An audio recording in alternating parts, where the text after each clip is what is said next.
Hello students, ચાલો આજે આપણે શીખવાના છે હાઉ ટુ સોલ્વ એથિકલ ડિલેમાઝ. બરાબર છે?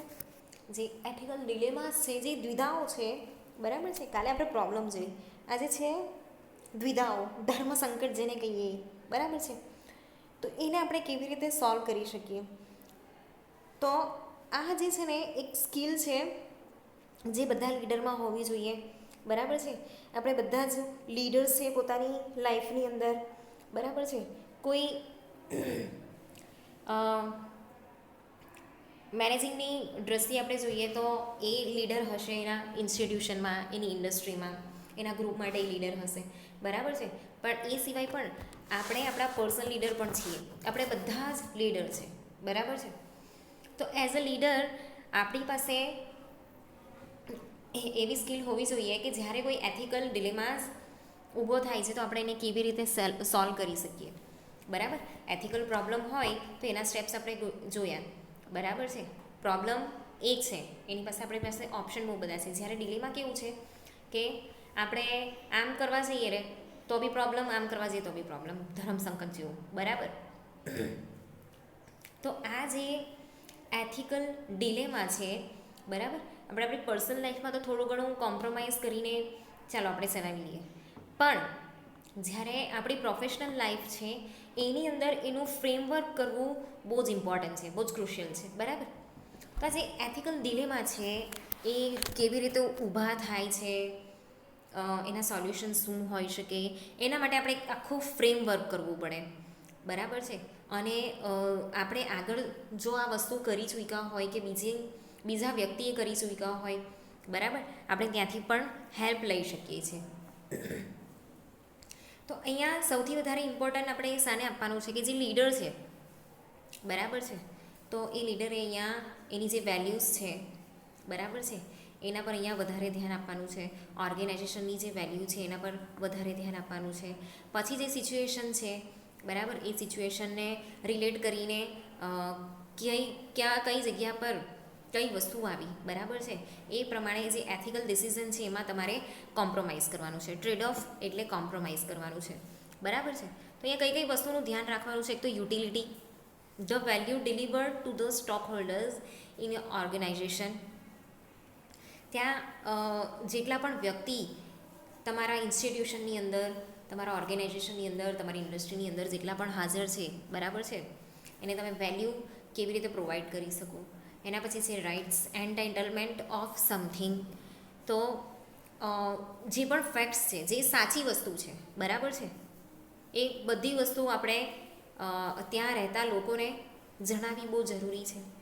Justice, equitable sharing of pain and pleasure. જો તમારી ઇન્ડસ્ટ્રીની અંદર, કંપનીની અંદર, ઓર્ગેનાઇઝેશનની અંદર કોઈ પ્રોબ્લેમ ઊભી થઈ છે, બરાબર, તો બધા જ એને સોલ્વ કરવામાં તમારી હેલ્પ કરે. ઓકે, એટલે જે પેન છે એ પણ બધાના ભાગે આવવું જોઈએ. અને ત્યાં કામ કરવાનું જે સેટિસ્ફેક્શન છે, હેપીનેસ છે, કે કોઈ પણ ત્યાં તમે સેલિબ્રેશન કરો છો, જે ખુશી છે, બરાબર, એ પણ બધાના ભાગે હોવી જોઈએ. ઓકે, એટલે સુખ દુઃખના સહભાગી જે આપણે કહીએ ને, એ ટાઈપનું હોવું જોઈએ. Because of these trade-offs, leaders must be prepared to deal with ethical dilemma because this decision tend to flow upward. So leaders must develop a framework to handle these inevitable challenges. ચાલો, હવે કોઈ પણ leader છે એ લીડરે જ્યારે ethical ડિલેમાં ઊભો થાય, બરાબર છે, આજે ઉપરની 3 વસ્તુ કીધી ને, તો એના લીધે એથિકલ ડિલેમાં ઊભો થવાના ચાન્સીસ થોડા છે. તો ત્યારે કોઈ પણ પ્રકારનું જે એથિકલ ડિલેમાં ઊભું થાય છે તો ત્યારે આપણે ફ્રેમવર્ક કરવું બહુ જરૂરી છે. હવે ફ્રેમવર્ક એસ્ટાબ્લિશ કરવાના કેટલા બેનિફિટ્સ છે? તો there are at least 4 benefits of putting a framework in place for making ethical decision. તો efficiency, decision can be made more quickly, બરાબર છે. જો ફ્રેમવર્ક કરેલું હોય, પ્લાન તૈયાર કરેલો હોય અને ઓર્ગેનાઇઝ કરેલો હોય, બરાબર છે, તો આપણે સારી રીતે એનું સોલ્યુશન લાવી શકીએ, સારી રીતે અહીંયા ડિસિઝન લાવી શકીએ, બરાબર છે. એની કન્સિસ્ટન્સી, એની સુસંગતતા, એકબીજાની સાથે કેવી રીતે રિલેટ કરે છે, તો જે પણ ડિલેમા છે એ ડિલેમાને રિલેટેડ આપણે અહીંયા સોલ્યુશન લાવવાનું છે. તો result in more systematic outputs, બરાબર છે. આપણે જે પણ ઇનપુટ મૂકવાના છે એનું આઉટપુટ મેક્સિમમ આવવું જોઈએ. પે બેક, આપણે જો સારા કામ કરીએ, બરાબર છે, તો ઓફકોર્સ એનું સારું પરિણામ આવવાનું છે, બરાબર છે. એના જે પરિણામ છે એ ઓફકોર્સ સારા આવવાના છે. તો builds emotional goodwill with your કોન્સ્ટિટ્યુઅન્સ. કોન્સ્ટિટ્યુઅન્સ એટલે જે વસ્તુ તમારા ડેવલપમેન્ટમાં કામ લાગે એવી છે કે તમારા ડિલેમામાં કામ લાગે એવી છે, બરાબર છે. એ બધી વસ્તુ સાથે સારી રીતે આપણે વ્યવહાર કરવો જોઈએ. Self respect, you feel good about your self when you look in the mirror. તમે જ્યારે પણ તમારી જાતને જોઉં છો એઝ અ પર્સન, ત્યારે તમને એવું લાગવું જોઈએ કે ના, હું લાઈફમાં કંઈ કરું છું, બરાબર, કે મેં સારા કામ કર્યા છે. ઓકે, તો ફ્રેમવર્ક કરવાના આ આટલા ફાયદા છે, બરાબર. પર્સનલ ફાયદા પણ છે અને પ્રોફેશનલ પણ છે.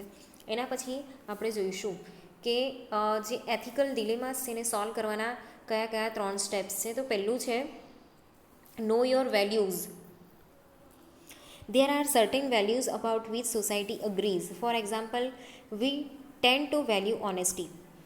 હવે જ્યારે પણ એથિકલ પ્રોબ્લેમ સોલ્વ કરવાનું છે તો તમારા જે વેલ્યુઝ છે, જે એથિક્સ છે, એને આપણે ખાસ કરીને વેલ્યુઝ જે છે એના પર વધારે કોન્સન્ટ્રેટ કરવાનું છે, બરાબર.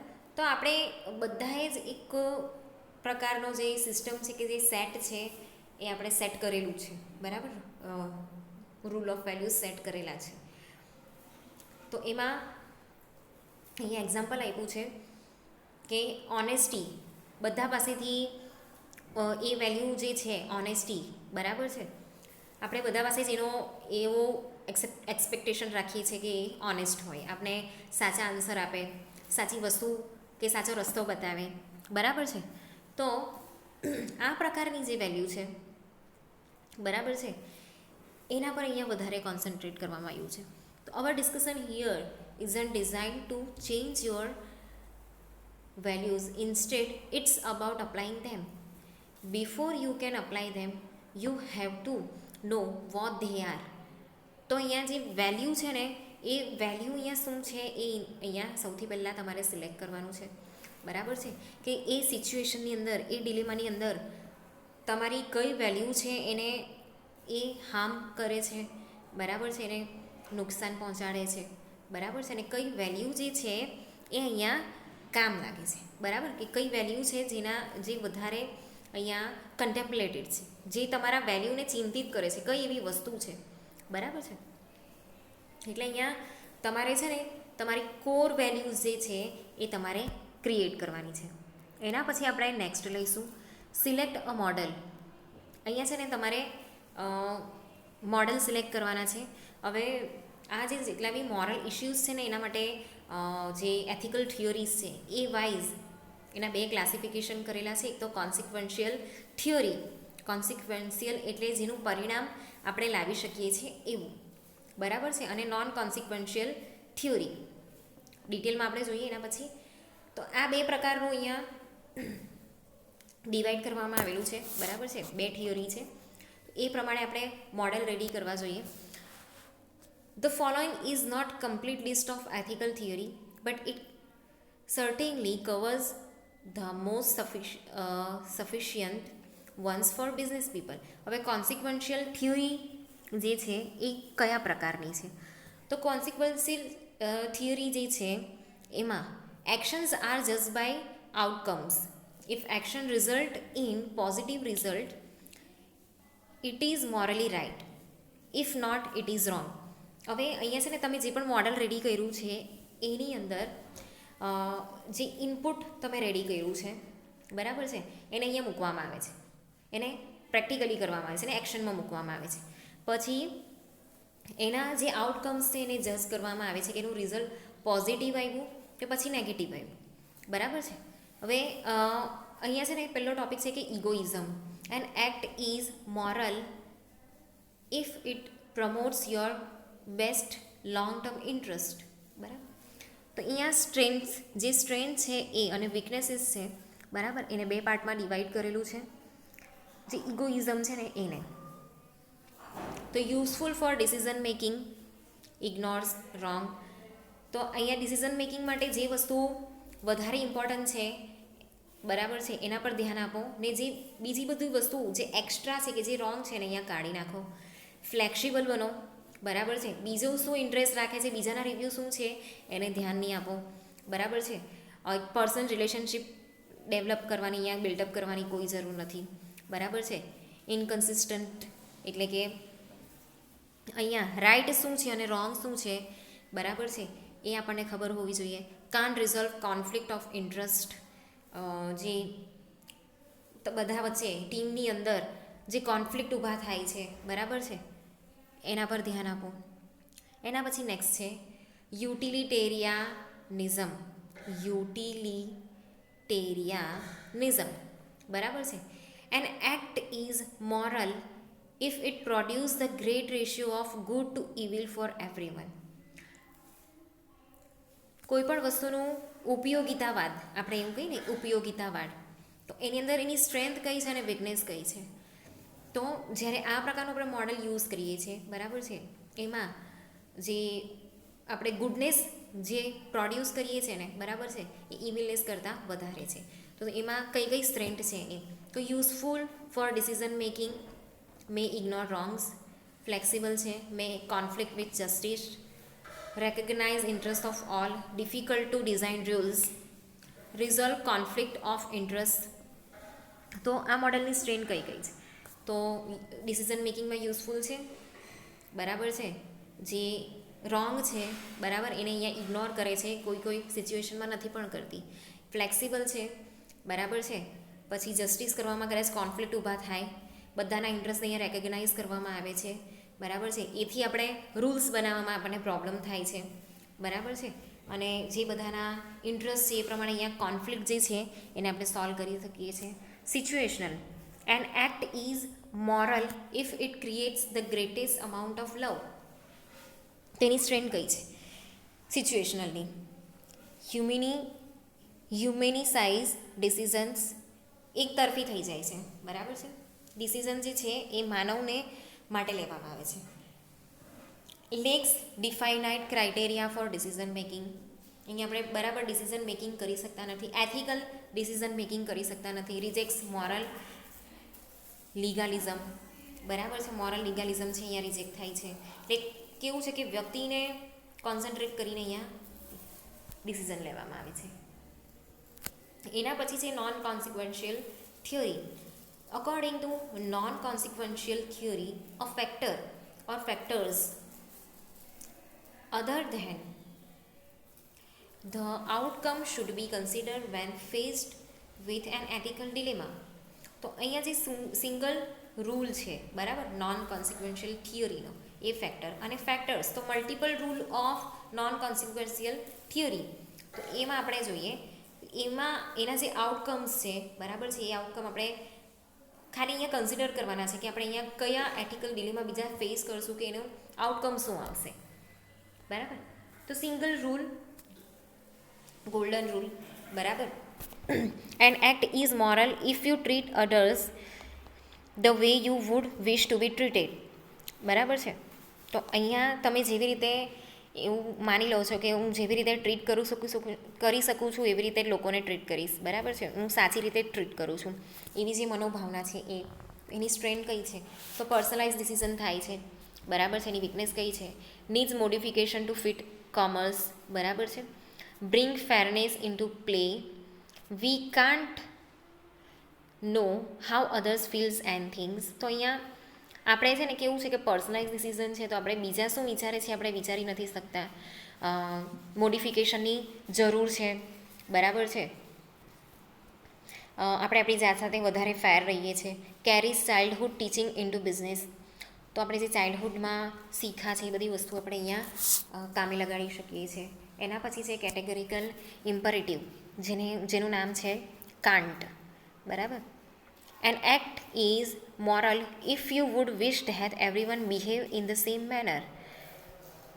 તમે જેવું બિહેવિયર કરાવવા માંગો છો એવી રીતે બધા બિહેવિયર કરે તો તમને એક્ટ સારો લાગે. યુઝફુલ ફોર ડિસિઝન બરાબર. Doesn't resolve conflict of duties. હવે અહીંયા કેવું છે કે યુઝફુલ તો છે ડિસિઝન માટે, પણ જે ડ્યુટી માટેના કોન્ફ્લિક્ટ છે એને રિઝોલ્વ નથી કરી શકતા. બરાબર. અહીંયા જે રિસ્પોન્સિબિલિટી છે એ રેકોગ્નાઇઝ થાય છે, પણ અહીંયા જે ડ્યુટી છે એ મિસઇન્ટરપ્રિટ પણ થાય છે. Provides humanistic dimension. Humanistic dimension અહીંયા આવે છે એટલે બધાનું જે ડિસિઝન છે રિવ્યૂ લેવામાં આવે છે. Result of acting on duty can be disastrous. આપણી જે ડ્યુટી આપણે પરફોર્મ કરીએ છીએ એના પર ખરાબ અસર પડવાની અહીંયા સંભાવના છે. Respect rights of others. આપણે બધાના જે રાઇટ્સ છે એના પર ધ્યાન આપીએ છીએ. અહીંયા બીજું છે મલ્ટિપલ રૂલ. એમાં પહેલું છે Ross. Prima facie duties. An act is moral if you fulfil your duties. Act જે છે એ મોરલ ગણવામાં આવે છે જો તમે તમારી ડ્યુટીને ફૂલફિલ કરો તો. If there is a conflict, fulfil the duty to which you are most obligated. Prima facie duty include but are not limited to fidelity, gratitude, justice, beneficence, self improvement and non injury. બરાબર.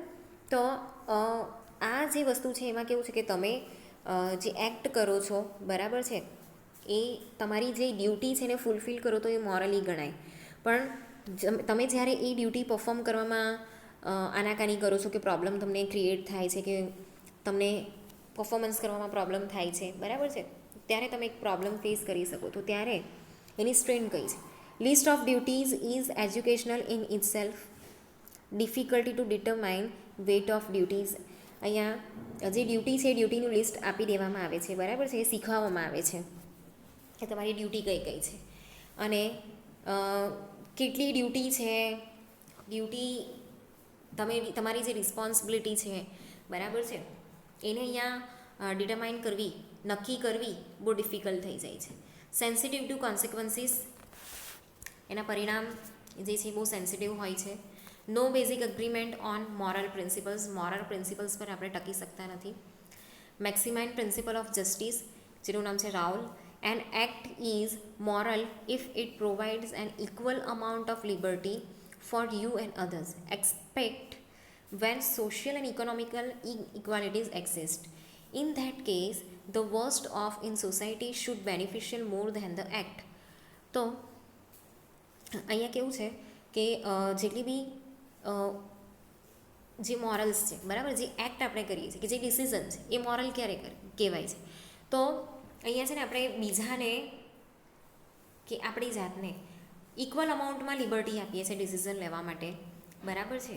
તો એ social અને economical inequality જ્યારે exist થાય છે, બરાબર છે, તો ત્યારે આ ડિલેમાં ઊભો થઈ શકે છે. ઓકે, હવે આ જે મેથડ છે એની સ્ટ્રેન્થ અને વીકનેસીસ શું છે? તો shows inherent respect for individuals, concerned only with justice. અહીંયા છે ને ખાલી જસ્ટિસ વિશે વિચારવામાં આવે છે, બરાબર છે, અને જે ઇન્ડિવિજ્યુઅલ છે એને રિસ્પેક્ટ આપવામાં આવે છે. એન્કરેજીસ સોશિયલ રિસ્પોન્સિબિલિટી બાય ઓલ. તો જેટલી બી સોશિયલ રિસ્પોન્સિબિલિટી છે, બરાબર, એ બધા જ એકસાથે ઉઠાવે છે. Assumes a high level of rationality. અહીંયા કદાચ રેશનાલિટી ઊભી થઈ શકે છે. Shows concern for less fortunate. Assumes acting without self interest. અહીંયા છે ને કેવું છે કે બધાને ઇન્વોલ્વ કરવામાં આવે છે એટલે સેલ્ફ ઇન્ટરેસ્ટ જે છે, બરાબર છે, એને ખાલી અઝ્યુમ કરી લેવામાં આવે છે. ઓકે. પ્રોપોઝનાલિટી એટલે કે Garrett.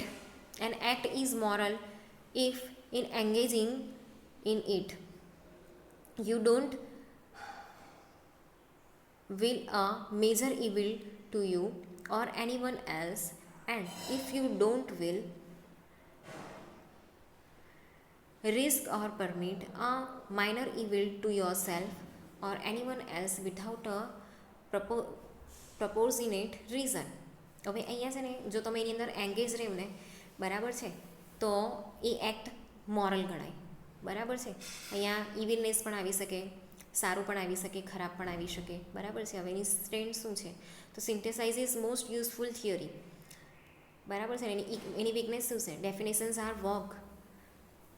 Provides flexibility without immorality અને હાઈલી સબ્જેક્ટિવ, બરાબર છે.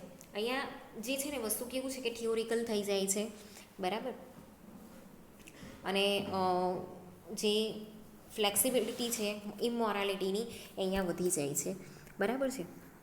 તો આ રીતે જે બધા અલગ અલગ મોડલ્સ છે આપણે જોયા. હવે નેક્સ્ટ આપણે લઈએ યુઝ પ્રોબ્લેમ સોલ્વિંગ પ્રોસેસ. હવે જેટલા બી મોડલ જે છે, બરાબર છે, આપણે આપણી વેલ્યુ ખબર છે, મોડલ પણ ખબર પડી ગઈ, બરાબર, કે કયું અપ્લાય કરવાનું છે. તો હવે એ પ્રમાણે આપણે કયા વસ્તુને ફોલો કરવાની છે અને એને કઈ વસ્તુને પ્રોસેસમાં મૂકવાની છે પ્રોબ્લેમ સોલ્વ કરવા માટે. કેમ કે એથિકલ ડિલેમાં છે ને એ જેટલું સિમ્પલ છે ને, બરાબર છે, એટલું જ અઘરું પણ છે. કેમ કે વિચારમાં આપણે આમ તેમ થઈ ગઈએ કે મોડલમાં આપણે આમ તેમ થઈ ગઈએ તો પ્રોબ્લેમ થઈ શકે છે. તો અહીંયા આપણે સૌથી વધારે એને સોલ્વ કરવાની ટ્રાય કરવાની છે, બરાબર છે. એટલે જે પણ પ્રોસેસ છે એ પ્રોસેસ પ્રોબ્લેમ સોલ્વિંગની સ્ટાર્ટ કરવાની છે ઇન નો ટાઈમ, બરાબર છે. પછી જ્યારે આપણે એને સોલ્વ કરવાની ટ્રાય કરીએ છીએ તો એમાં કઈ મેટરના લીધે પ્રોબ્લેમ થાય છે, એનાથી હવે પ્રોબ્લેમ સોલ્વ થાય છે કે નહીં, બરાબર છે. તમે એની અંદર એક ડિસ્કશન પણ લઈ શકો છો, મીટિંગ પણ લઈ શકો છો, બરાબર છે. એની અંદર જે કોઈ એક્ટિવિટી જો છે તો એક્ટિવિટી તમે ચૂઝ કરી શકો છો, એના અલ્ટરનેટિવ્સ તમે અહીંયા ડિસાઇડ કરી શકો છો, બરાબર છે. તો આ રીતે તમે એને સોલ્યુશન આપી શકો છો.